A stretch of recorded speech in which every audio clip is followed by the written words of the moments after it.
Have a seat. Jack Freeman's going to join us here from Houston to talk a little Cougs. Jack, one of the things we were talking about here was the talent gap. When you're jumping conferences, you're in the middle of the room. How big, or how much, what's the talent gap between Houston and Week 3 TCU? Somebody that's been in the conference, that's competing at a national championship level. I think, the talent gap, personally, I feel like, we're all there. We just got to be a disciplined team and, take it week by week, focus on the opponents that's right in front of us. Eventually, we'll get there. And I think by that time, we'll be ready for, TCU or whoever we're facing that week. Yeah. I think we got a great group of guys. We had a great spring ball, workouts, off season. It's been going great. And, we're working hard. We're really excited for this season. It doesn't really matter where they, put us at, because all is, that's why Houston got the word us in it. It's all about us. It don't matter. I love it. That's awesome. Nelson Caesar sat down here and said, ball is ball. It doesn't matter. Don't care who's on the other side of the line. Ball is ball. And you guys on this offensive line, obviously you started 13 games last year. Like you're part of the continuity. You're part of that consistency. I think we hear a lot about chemistry. We hear a lot about, lines that play together. How important is it to understand intimately the guy next to you and what the expectation is? Well, as an offensive lineman, especially, that's 5 guys for one, group. So that's been, in my opinion, I'm pretty biased, but I think that's probably the biggest position on the field. Yeah. You're protecting everybody.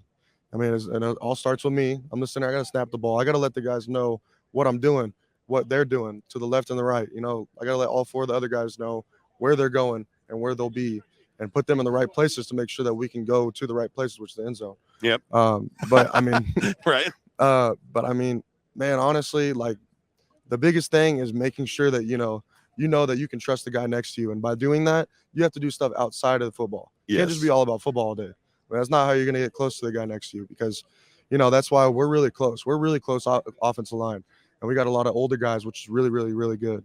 Whoa, young guys. You're like older guys. Like, it's funny to hear you say that, because you have experience. We have a lot of experience, but we have some, younger guys. We got a few transfers, bringing them along. They're really good. It's a really good group of guys. It really is.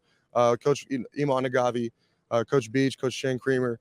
That's a really good group of guys that, we brought in, and, they put us in the right direction, and a lot of positive vibes, positive energy, which is what we really need, especially for this season. We're the new guys. We need a lot of positive reinforcement. Yeah. By the way, your PR department just did a great job of bringing you some core water. So I see your guys running around here. Like, it seems like you guys, and talking to Patrick, who I think I could make the argument he's one of the best left tackles in the conference already today, right now, before he takes one Big 12 snap. But talking to Nelson, talking to Patrick, talking to you guys have an aura of confidence about you. Why and where does that come from? That's just being confident. At the end of the day, it's you versus you. You got to understand that we are put in this position because, we have the ability to play at this level. And we know this is what we've been wanting, is the Big 12. This is where we're at, which is why we're so excited for the Big 12. And we can trust, like, the guy next to us. We can trust all other 10 guys that are on the field with you. Yeah. And, every day we're able to push each other and, push yourself because of how much the guy next to you wants it. It makes you want it that much more. You guys are 20-7 in the last 2 years. You obviously have momentum. How do you handle expectations? Because there's no question it's a step up on a weekly basis. The schedule that you guys have, I think, worked out really well. Yeah. But when you talk about expectations and you talk about the success you've had, how do you level those expectations? Do you feel like the expectations and the respect match each other? Do you feel like Houston football is getting enough respect coming into the conference? Personally, I feel like we're not getting as much respect as, we deserve, but it doesn't matter because, it's Houston. The biggest thing is having a chip on your shoulder. Yeah. That's what we always go by, playing with that chip. And that's okay because it don't matter who's in front of us. We know that we're going to dominate our opponent. Jack Freeman from Houston's our guest. Thanks to our friends at BladeHQ.com. Before I let you go, Donovan Smith, Lucas Coley, obviously that is a huge talking point, a huge storyline. I don't expect you to tell me who it is or what, But what is it like having a quarterback battle in camp, especially for a guy that's a center, and that relationship is so critical for you? I mean, just like I said, they're pushing each other. Donovan has experience, great. He's won games over at Texas Tech. That's awesome. We need that. Lucas, really great quarterback, very confident, learned under Clayton last year. And I mean, he's definitely really developed very well. And I mean, they're able to push each other every day. Right. Every day. You see it in the huddle. They come in there with confidence. Lucas calls the huddle, calls the plays. Donovan calls the huddle, calls the plays. It don't matter who's in the game. It don't matter who's at practice. They're both pushing each other, which is what we need. And I mean, that's how we're going to get to where we want to go. Absolutely, man. Nice to meet you. Stay healthy. Appreciate your time.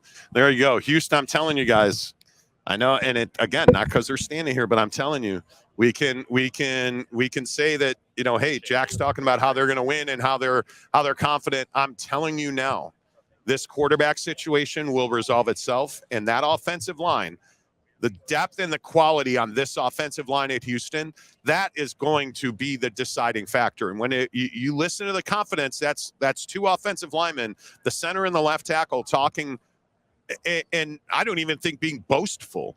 I think when you listen to the Houston Cougars talk ball, there's no reason not to be incredibly confident, Jake, that they're going to be good. Yeah, and I think that his answer about the quarterback competition is spot on. I mean, you have a competition in camp getting ready to go for the season. I mean, that just adds that extra fire that, not that they necessarily need it, but it just adds that extra little edge that I think is what makes football great. I mean, I mean, as you said to him, I mean, 20-7 in the last 2 years, I think you said. Like, I mean, they're clearly rolling. I mean, it's excellent, it's outstanding. And so for me, I think Houston, I have to say, I mean, just from what we saw today, Houston's made a great impression on me so far. I mean, their guys are well spoken. They seem prepared. They feel ready to go. They do. Like, I think I'm not saying Houston's going to go out and win the conference or anything, but I do think that Houston's in a pretty solid spot for the path that they're on. Well, and I also think, as we sit here, if we're being brutally honest, I mean, I would think if you're a Houstonian, you want to see Donovan Smith win that job. I would think. I mean, I think what you have in Coley. I think Donovan's a guy that obviously Texas Tech fans know all too well. But I think Donovan's a guy that you probably need Donovan to win that job. Mm-hmm. I mean, but again, there's so much conjecture in that. Right. We haven't even played it down at fall ball yet. Like, yeah. I mean, I think it's just a matter of time before that question answers itself. But I also think Dana Holgerson's a guy that not enough people are talking about. And I think it's one of those situations where, Dana's a guy that's got a lot of experience. He's a guy that's going to be maligned. He's never going to be the most popular coach in the room. He's not going to be Sonny Dykes, who I think is a beloved coach by everybody. Right. Yeah. He's never going to have the pull that a guy like Sark has, because Sark's the head coach of Texas. He's got the burnt orange on, right? Yep. Right. I mean, you're never going to have that pull. But if you look at even just, Herman at Houston, or the unmet expectations of Texas, I think I could make that same argument about Houston. Mm-hmm. And now Dana's come in there and he's given Houston that breath of fresh air. He's given Houston the ability to breathe and not necessarily worry about what they look like every week on the field. And I think you look at the talent. I think you look at the development. It's gonna be awesome. Let's get some of your comments in here. Saul Goodwin says a cup with syrup lean should be the background. Not sure what that means, bro. Nah, bro. Yeah, not sure what that means. Horns and Sunny down. But I'm telling you, man.